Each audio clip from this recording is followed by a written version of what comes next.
mean, Wendy, our case study today actually raises a lot of interesting questions. Firstly, this was a story about what should you do if you have hit a parked car and the owner's nowhere in sight. Is it good enough to just leave a note with your details? Are you legally obliged to report it to the police?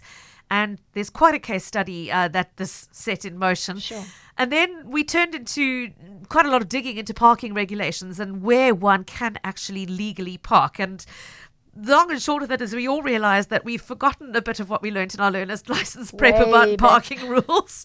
And we need a bit of a refresher course because there are quite substantial implications, particularly for insurance claims, as it turns out. Aren't there, Wendy? Yes, and some interesting reminders about, as you say, the rules that we've forgotten since we did our learner's license a long time ago. I like to think that we retain that knowledge as you go along through practical experience. Yeah. But I think I certainly learned some things, some technical things that I wasn't aware of, to be honest. For example, it's technically illegal to park your car on the side of a two-way public road in an urban area if the entire road, that's both lanes, is less than 5.5 meters wide. I did not know that. It's common sense that you should sort of sense that you're restricting the flow of traffic. Yes, I'm going to be getting in the way of quite a few people here. But I didn't know if you'd asked me that question, I would have failed it. What's the minimum width? Yeah, and let's just say, I mean, I can think of a number of Cape Town suburbs, Wendy, where that rule is ignored every single day. I used to live in Gardens. Yeah, so you know, I live near Rondebosch, so we know. Yes. I mean, okay, let's not get ahead of ourselves, Wendy. Let's maybe start with the case study that got us here before we talk further about rights and responsibilities in parking. What actually happened? Okay, so our listener, Laurie, was inside her friend's home in Camps Bay sometime before 10:30 on New Year's Eve, that's this last one gone, when a man left the B&B across the road, got into his rented SUV and reversed into the road without noticing her car, which was parked on the side of the road directly outside. He bashed into a little Hyundai i10, but didn't leave a note or any form of contact information. The first Laurie knew of it was when she returned to her car at about 10:30 and found damage to a substantial part of the driver's side and the side mirror in pieces. Okay, so a bit of a shock. You come out of your friend's home and find your car has been smashed into and there's no sign of anybody leaving a note to say, sorry, it was me.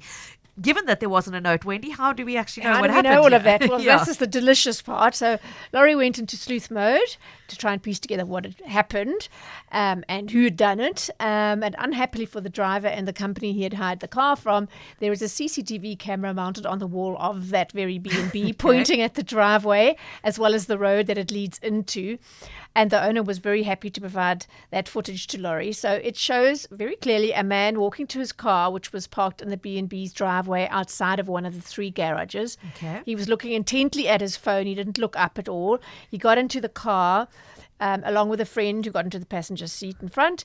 And a few seconds later, he reversed into the road and directly into Laurie's car, which was parked on the other side facing the opposite direction. So he didn't really have any need to go into that lane at all because he was going in the opposite direction. He just needed to So he swung too wide. He swung too wide, essentially. In other words. Exactly. And he hadn't looked to check that there were any obstructions. Okay, so you've got that captured in black and white on that footage. Now, the footage does, I know, show that he did at least stop. Oh, when yes, he and they his both friends got out. Got out? As well as some other friends who were leaving in another car from the same property. And suddenly there were, 4 or 5 men all surveying both Laurie's car and their cars. hired car.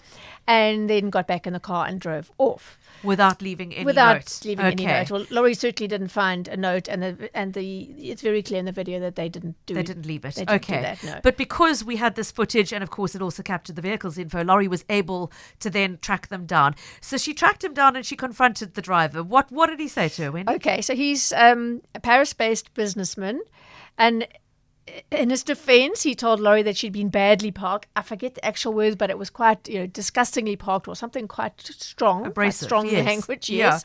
Yeah. But he did provide her with his rental car booking documents. And armed with that evidence, Laurie approached the car hire company, which came back to her in standard practice, asked her to supply them with all sorts of documentation, sketches of what happened at the scene, etc. And then at the end of January, which was some weeks later, they came back to her to say that they'd only paid 2/3 of her car repair bill because they said she'd been she had not been parked in a designated parking area, which they said fell foul of the National Road Traffic Act, which states, as they said, no person shall park on a public road. Full stop. Okay, but it's not a full stop, as we soon Of found course out. not. I mean, Wendy, many of us frequently park on the side of the road, particularly in suburbia. I mean, there's no designated parking bay painted outside my house in Mowbray. If our friends need to visit and stop That's in front where of they the car, park, of it's a course. wide road. There's enough space. And that's when this case started, and the company's response started to really get up my nose, because it was just so... It was so misguided. So they said, they said basically the Act states no person shall park on a public road. What they left out was the clauses that follow that statement, Wendy. So tell us more. Okay, so no person shall park a vehicle in such a manner as to block either traffic or encroach on the pavement. Other examples include not parking close to an intersection, this we all know, or pedestrian crossing, or as we said just now, in an urban area where the road is less than 5.5 meters wide. And even then, it is allowed if it's a one-way street, and a roadside confirms this. Okay. The Act does state, and this is the part that, even though they didn't say it, that Laurie thought they might be relying on, this car rental company, no person shall park a vehicle on a public road in such a manner as to obstruct any private or public vehicular entrance to such road. In other words, to obstruct someone entering or leaving a driveway is what I take from that. Yeah. Okay, and that's obviously what they're relying on in this case. They're saying, well, you were parked opposite that driveway and you shouldn't have been. And you shouldn't there. have. Well, they also said, and you should have parked on the pavement. And I went back and said, well, that's legal. actually saying it was getting up my nose quite a lot. So it's a tricky one, Wendy, because there's some room for interpretation here. Of course. I mean, for example, the owner of the B&B is adamant that Laurie hadn't done anything wrong in terms of where she'd parked. No, he doesn't know her. She's not a friend of his. No. It wasn't his property. She was visiting one of his neighbours for New Year. Yeah, I mean, he actually put that in writing for her case, didn't he? In much detail, actually. A whole long letter, and she submitted that to the car hire company, but they disregarded saying that. it was perfectly possible to get in and out of our property and with her parked there. It wasn't an issue. Nothing stopping anyone parking in that spot. But I mean, he's not a traffic official. Fair enough. But as far as we have said, it's obviously subjective, and he's quite, I would call him an expert witness as he lives there. Anyway. So just to confirm a couple of things, Laurie, the road where she was parked was more than 6 meters wide, so that 5.5 meter rule didn't apply. There was no signage to indicate it was a no parking zone. Solid there was lines. no lines of any kind, in fact, on that road at all. So, so the car rental agency is relying on the fact that she was within proximity to a driveway to use as They didn't specifically say that. The only thing they said to me was she was parked on a solid white line, and I said, no, I've been to the... in the video, it almost looks like there is a solid white line, although it would have to be red or yellow to mean no parking. But it looked like a line in the video, which is one of the reasons why I went to the scene. And that's when I saw it's just the edge of the road. It's a bit of concrete. It's not a painted white line. It's just by any stretch of the imagination. Sort of sense. Okay. So it would be really interesting to hear a lawyer's perspective on this. But before we go there and speak to a lawyer, let's just bring Laurie into this conversation herself and talk about the implications of what has happened here. Laurie, thanks. I'm really sorry you've had this experience, and thank you for being willing to chat to us. Welcome. Thank you. Thank you very much. So can you quantify it for us? If you have to pay a third of that repair bill, how much is that going to be? What does it mean to you? So the total costs are around 24,000 for the repairs, which would leave me essentially 8,000 rand out of pocket. And that's way in excess of my own insurance if I was to run this as a claim, if I'd driven into my own car and damaged it. And if I was to do that and run it through my own insurance, I would also lose my no-claim bonus. Your no-claim bonus. So I feel quite strongly that when somebody else drives into you and causes an accident, their insurance company should be sorting you out. But it's been an incredibly, not enlightening. It just has felt like the whole process has added layers of insult to the original injury. I can well imagine, Laurie. Have you had any further dealings with the driver, that Parisian businessman?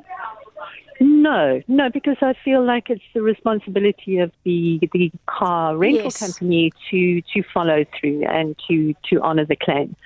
And I think what's been difficult is, with their initial response and saying, well, actually you parked illegally and not in a designated parking bay, it made me go and look at all those regulations and to, look very closely at what happened. I sent all of that information back saying, I've looked at the evidence. I really don't believe I was parked illegally here. Please give reasons for your refusal. And have they done so? No, they've refused to give reasons, and they've refused to review their offer, which is the point at which I reached out to Wendy, because I just feel helpless. And I think what's the other thing that's also become really evident is that there is no ombudsman in place to police the third-party insurance industry. So essentially, you as an individual who've already, had the shock of a car accident, are left to negotiate with these very powerful companies and their lawyers, without anybody there to protect your interests. And I think that's maybe the really important take-home story or lesson. Yes.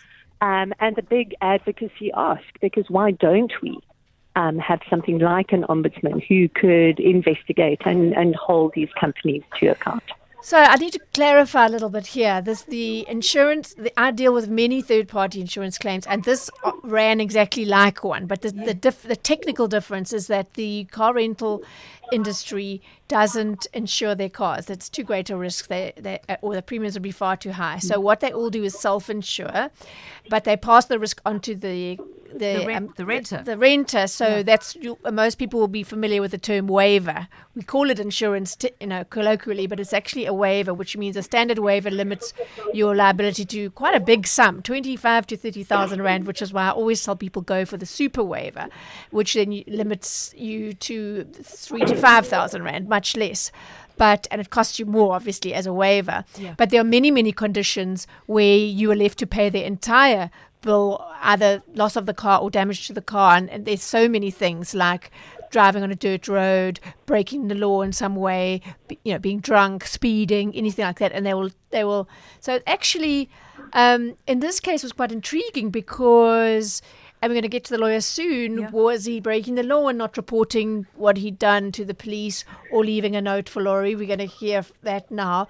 But the point is, this could equally have been somebody driving his own car with his insurance policy, and the way the law plays out and you dealing with their lawyers is the same, but just technically it was slightly different, and the rental company pointed that out too. But the circumstances are the same, and I suppose one of the big questions out of this, Laurie, and I can hear you're about to board your flight, so thank you for giving us this time, is knowing what you know now, would you have simply gone to your own insurer and lodged the claim, knowing knowing you're going to lose your no claim bonus?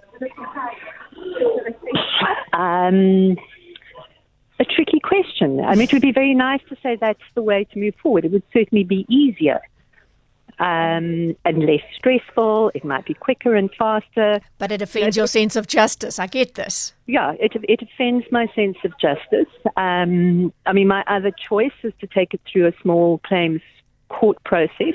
Yes. That would still leave me short. Yeah. But not quite as short.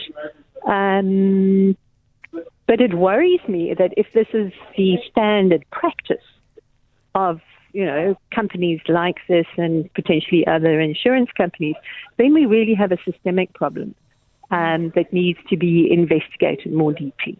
Laurie, thanks for making time to speak to us. I know literally from the airport where you're about to board a flight, so we'll let you do that. Appreciate your joining us today, and I'm really sorry that we weren't able to move this further for Laurie. I was so sure that I would be able to. But you really, look, Wendy came back to me last week. She'd been to the scene. She'd investigated. She said there are no markings, there's no signage, there's absolutely no indication from her perspective that Laurie was parked in any kind of way that could be viewed as obstructing access to anybody. And Wendy, frustratingly, we've been trying to get actual traffic officials to look at the video footage and the photographs and give us a comment and an opinion on whether they believe Laurie had done anything wrong. The other thing that stalled us, quite difficult. Yeah, so we started with City of Cape Town. sent all my photos, sent the video, sent the statement from the B&B owner saying there's absolutely nothing wrong with the position she parked in. And they just didn't want to engage and pushed us through to the Department of Transport, sent the email before the Easter weekend, Wednesday, I think. Yeah. And heard nothing, chasing up. Eventually yesterday, should I send this to somebody else? Please, we're going to air. And I got, no, well, you must contact the City of Cape Town. We don't comment on bylaw issues. I said, it's not a bylaw. These are national traffic regulations. Yeah. Silence. So very frustrating and really poor show, I feel.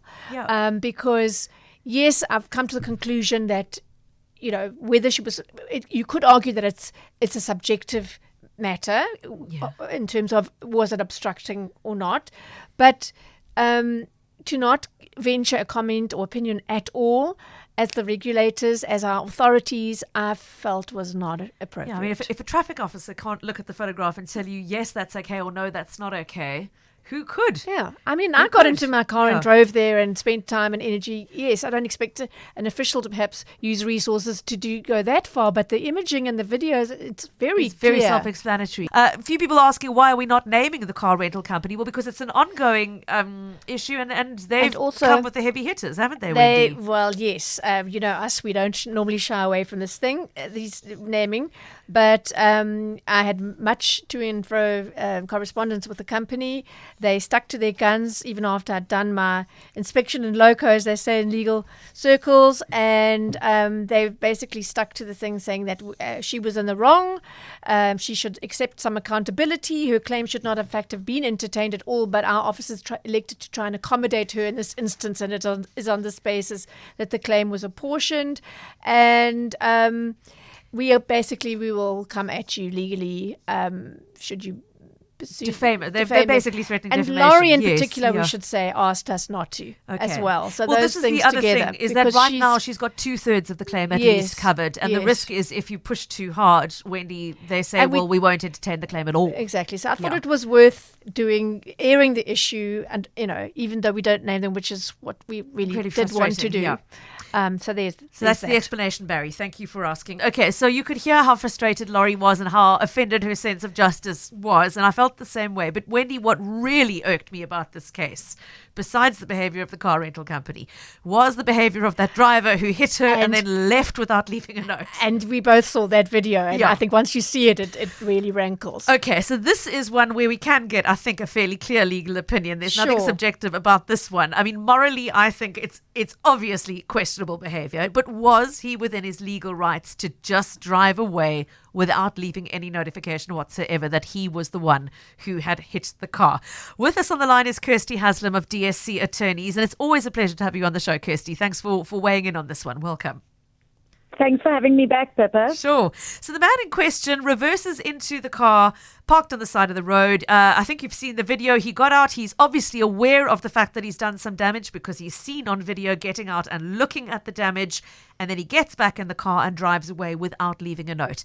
Was that illegal behavior, or was that okay because nobody had been hurt in the process? It's certainly not okay, and it's a contravention of the National Road Traffic Act for him to have acted in that way. In a couple of respects. First of all, he's required to report any accident, even if there's no injury and there's only damage to property. He's required to report it at the nearest police station within 24 hours. And he's also required to leave his particulars if there was the person there, to take the particulars, then to give them to that specific person. But in other events, then you take reasonable measures and you put it under the windscreen or whatever. But you are required to leave your particulars and at the very least report it to the police within 24 hours, unless injury prevents you from doing so. Yeah. Okay, so obviously if you've been in a really serious car accident, you're lying in the hospital, you're not going to be held to that 24-hour period. But in this case, nobody's hurt. He was perfectly capable of driving away. He was perfectly capable of stopping to write a note. Absolutely. And as I say, statutorily required to report it to the police. And it makes sense, because it's Wendy here, it makes sense. I mean, for anybody wanting to claim from their insurance, the insurer would want that information and wouldn't work very well for you if you said, well, I suppose you could just say what happened, but ideally it would help your case to have that information, because they'd then want to go after that driver once they'd sorted you out. Kirsty, David asking a fair question on the WhatsApp line. He's saying he's wondering, would it not be problematic to acknowledge fault? Would that not have got the driver into trouble with the rental company? No, you mustn't acknowledge fault, because that can be grounds for repudiation of an insurance claim. Your insurance policies normally stipulate you must never admit liability for whatever issue it is. But what you do is you say, I was involved in this collision with you, give your particulars, and that's it. Without saying, it was your fault because your car was parked weird, or, it was my fault because I wasn't looking. So that's not an admission of fault. That's simply to say, I was involved in this with you, and here are my contact particulars. That does make me laugh, Kirsty, because, I take up a lot of insurance claims that have been repudiated and people feeling unfairly so, and then they come to me. And one of the things that the insurers are so big on, they often repudiate because the person didn't tell the truth when they were onboarded as a client. And it's like, you've always got to tell the whole truth, and you mustn't, bloat any claim. You mustn't, everything, the whole truth, nothing with the truth. But if you're involved in an accident, then don't tell. Just don't admit liability. Then the shoe's on the other foot, you see, because it's the insurer that's potentially on the hook for the damages. Exactly, but it's just such absolutely may not admit fault. Such hypocrisy about the truth. Okay, so Kirsty, very, very clear in your view that A, he should have left his details, B, he should have gone on to report that incident to the police station, which nobody has suggested ever happened, Wendy, at any point in this process. Didn't happen. It was handed over to the car rental agency and left at that. That's what I was trying to remember to say just a moment ago, is that I obviously raised this with the car rental company in all my emails, saying your client actually acted illegally here, blah, blah, blah. And of course they wouldn't engage on that at all. At all, yeah, frustrating. But they're quite right, if I can say so. Yes, on a sort of moral level, one might think otherwise. See, the lawyers create all the problems. Legal principle. In terms of legal principle, they are quite right to decline any claim. That person is an independent person. They're not acting as the car rental agency's agent in any respect. They're responsible for their own delicts and criminal actions. So, it would have been nice, but not good business sense for the rental company. Well, and hence, as Laurie said, she felt completely on her own. And although insurance doesn't come into it because the car rental industry, there is no insurance there, but if this had happened with some random person in their own car and he was insured, if Laurie had gone to the ombudsman to say, I haven't been treated correctly, they should have paid for my full damage, the ombud would have, for short-term insurance, would have turned around and said, well, we can't act for you here. We can't get involved because you are not a client of that company. It's a third-party claim. Yeah. So she's right. Exactly. Laurie's right. There's nowhere she can really go except perhaps the small claims court. Well, she could try and track down the driver if she, can investigate the driver's particulars. She did, and he just said you parked badly. End of. And deal with rental. That's no defense. Yeah. Oh, that's a really interesting comment. Okay, so if his response was that, well, she was partly to blame because it was how she'd parked, you saying that's not a defense, Kirsty? That's not a defense. I mean, there might be circumstances where it would be, if she'd gone and parked her car in a builder's yard and, the damage had happened because of a truck, offloading goods or something like that, then you've sort of voluntarily assumed the risk, arguably. But, if you are parked and are clearly visible, you've got a duty to watch out as the other driver. It's no argument to say, oh, well, you were parked slightly outside the lines of a parking bay and therefore I'm, freely able to damage your property. That's nonsense. That's no defense. Of course, to do that, as you know, Kirsty, would cost a lot of legal fees, and she doesn't have the appetite for, something under 30,000. Yes. Yeah. Yes. It's one of those where, unfortunately, it's better to absorb your own loss in the long run. Yeah. Kirsty Haslam, thank you so much for that insight. Pleasure to have you on the show. As always, Kirsty from DSC Attorneys, and that's absolutely emphatic, Wendy. So I think that's, if nothing else today, the one thing we've learned is that if you are involved in such an incident, it is legally imperative for you to leave your details, not just morally so. Yes. And to report it within 24 hours, which didn't happen. Okay. Oh, well, Piero messaging us from Switzerland saying, a most interesting story. I'm worried about driving again the next time I come to Cape Town because of this hit and run culpability story.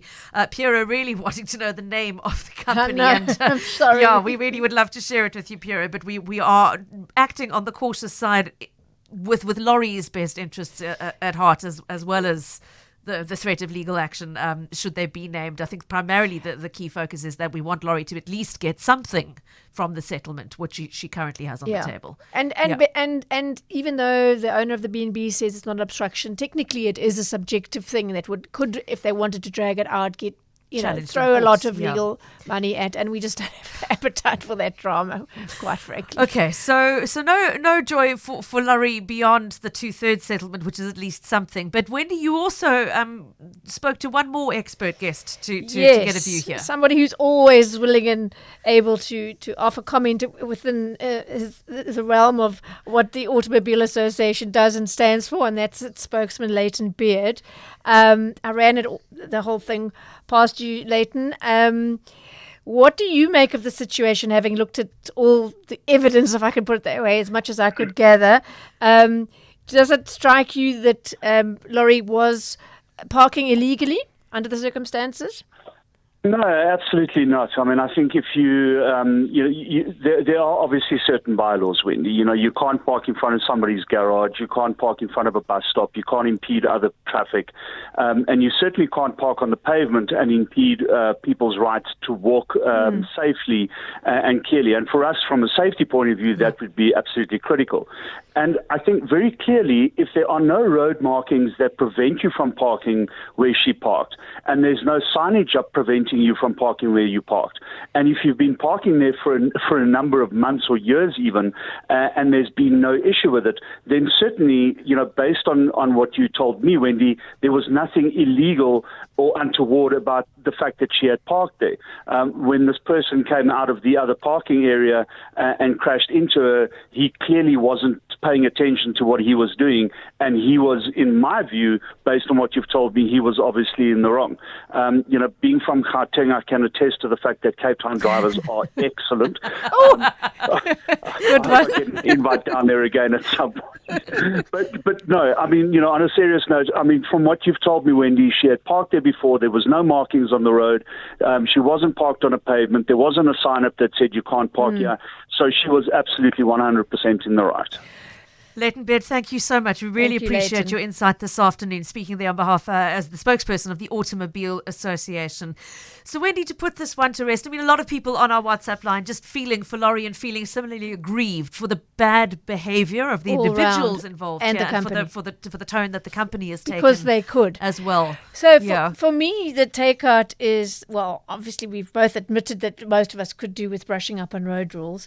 In the parking issue, well, we've learned that if you hit a car, even just a small little bumper bash that's parked unattended, and you don't report it to the police in 24 hours, and you don't leave your details, not admitting liability, just saying, I'm the other my car collided with yours, whatever, I'm the party involved, then you are breaking the law, that specific national traffic regulation.